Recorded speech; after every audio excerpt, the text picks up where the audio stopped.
there is a level of international involvement in Balochistan. The Pakistanis have always blamed their fingers towards the Indians. We've seen recent escalation between Pakistan and Iran. For the first time ever in history, Iran carried out bombing in Pakistan and Pakistan retaliated. And majority of those people that were actually targeted in about 54 kilometers of radius, 17 targets that the Pakistanis achieved within Iran's territory were mostly linked to Baloch nationalist groups.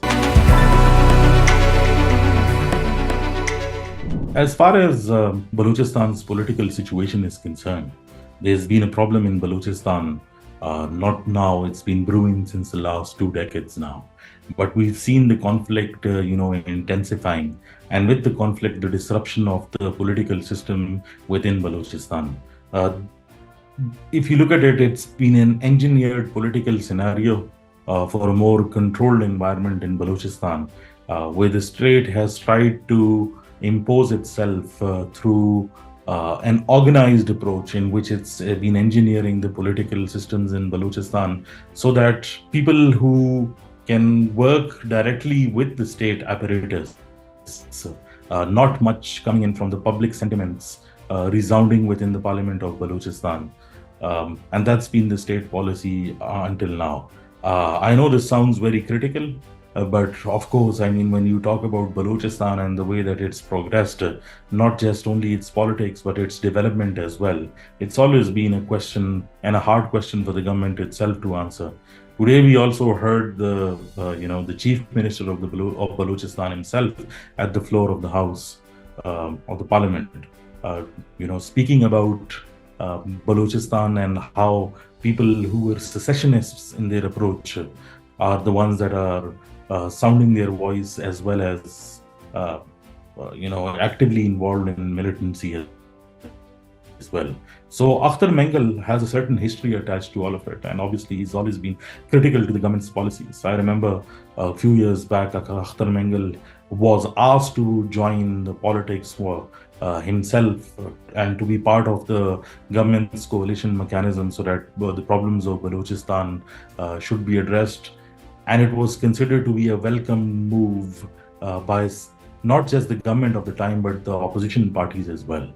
His resignation obviously does not bode well for the entire political spectrum of Balochistan, but particularly this federal government, that it's losing its parliamentary credibility by not just the legislation that is being bombarded into the parliament, but also of its discourse that it's creating around Balochistan. And the state's approach towards Balochistan in terms of its governance efforts and its counterterrorism efforts somehow do not coincide with a single narrative. And that's what's causing confusion within the public domain as well, as in within people who do not understand the dynamics of Balochistan so deeply, but definitely know that what the implications of all of this are.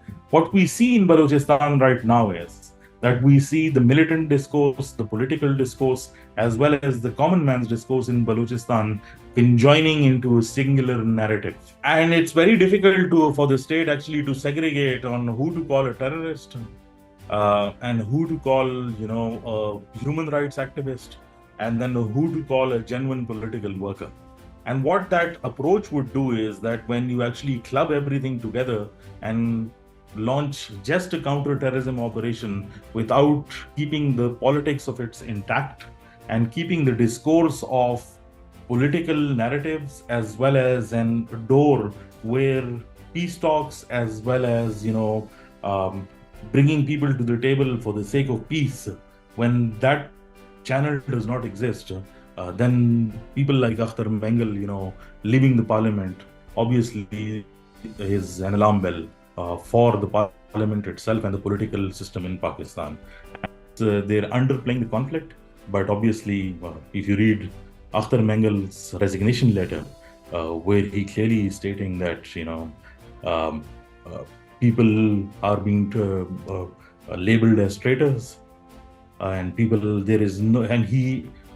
the fact that he's member of the parliament has not been able to echo the problems of Balochistan, and neither have there been any debate within the parliament, actually serves it doesn't actually bode well for the Pakistani system. So if he comes back into the mainstream, it would require some kind of sovereign guarantees from people at the helm of affairs, that there needs to be a political process. There needs to be a point where all these potential threats that the Pakistani system thinks that are brewing in Balochistan, they need to be made to sit across the table.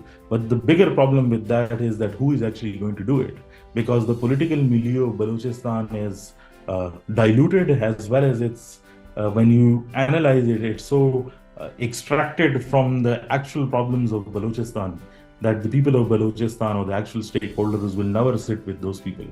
And so, not just Akhtar Mengal, I mean, there was a statement by Maulana Fazlur Rahman as well today at the floor of the House, where he said that the KPs and Balochistan's problems need to be dealt by politicians who actually have roots in these provinces, but they have been retracted from the political discourse, which actually explains a lot. So, Balochistan's counterterrorism efforts, its threat level to the Pakistani state, and its future projects of investment and development, and the political processes in Balochistan are all in disruption. So the government really needs to think straight on actually where they want to begin and who they want to begin with. I think that initial understanding of an acknowledgement of the problem, in which they require people on who to sit across the table with, and who should be the people who from the Pakistani side should be talking with these people, is important. Because if that exercise goes wrong, I think then one has to agree with Akhtar Mengal. I don't think statistics actually justify. They can tell you the extent of the damage, but they don't explain on actually what this increase means. Because the way that militants have now sort of evolved tactics, you don't see the kind of disruption that we saw in 2009, because the agenda is very clear. They are targeting the state apparatus rather than public.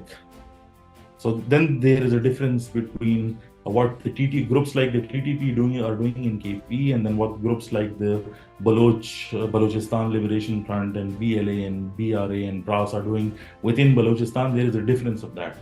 In Balochistan, this new trend, which is actually a very disturbing trend, of female suicide bombers. And if you look at the statement by these banned organizations and the kind of details that they've given, the average age of these attackers that were involved in the recent attack is somewhere between the ages of 18 to 27, which actually goes into the youth bulge of Pakistan, which is 64% of your entire population. We've seen this growing trend in the Baloch insurgency, which is academically proven, as well as when we look at militant organizations, that most of these militant organizations or Baloch nationalist groups, which initially started from the Sardari Nizam or the more elite class of Balochistan, stepped into the more middle classes areas on the Makran coast. And when it has reached the Makran coast, there is an educated lot, which consists of a more youthful population of Pakistan, as well as it also consists of some of the top universities and the larger investment in the education field. So it's this failure of the state that people who are studying in institutions in these localities are actually somewhat attracted towards such ideologies. That means that the state has not been able to impose itself through delivery mechanism and the justice system, but the state is seen as oppressive. And so no matter whatever discourse you try to create, if it is not bought by the public, it actually means that it will further degenerate. So the way that the efforts for the counterterrorism have been in Balochistan in the last 20 years need to actually be reviewed, and then they need to be handed over to professionals to actually see on how to address these issues, rather than, from my experience, kinetic operations which involve large-scale bombardment or displacements or guns are not a solution to that. The only reliance that ultimately you will have is the political process, and that needs to be stabilized in Balochistan.